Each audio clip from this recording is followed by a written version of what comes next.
DJ Don PBX.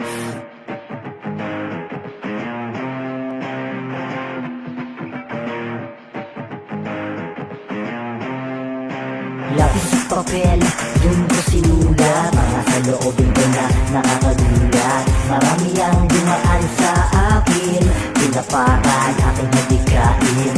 Pinagtatawanan ng mayayabang, halos di na ko minalang. Di ko na naisip ang lumaban o sumalukat kay kamatayan. Ako ay manghihina, nawawalan na ng pag-asa. Sino bang malalapitan upang ako ay matulungan? Lahat sila ay humihila, sobrang haba na ng pila. Ako ay napaisip, yung gabi ako ay nanaginip.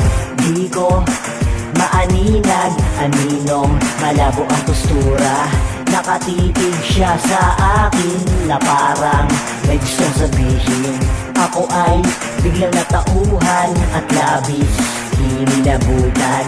Mahiwaga na mensahe, ituloy ko daw aking pagdedebate. Huwag atrasan ang laban hanggang sila ay maabutan.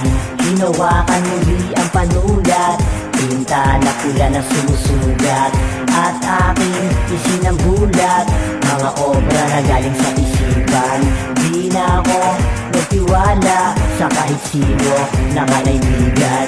Mas pinili kong lumakad sa harapan ng karamihan.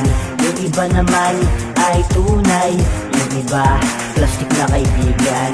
Ituloy lang ang laban hanggang may mapatunayan.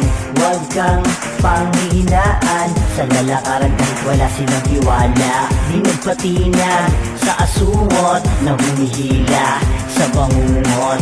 Enjoy lang sa pakitungo, sama tatagal ng uso. Isang pasada sa pasahero, sino ang sasama sa disyerto? Kahit di ako perpekto,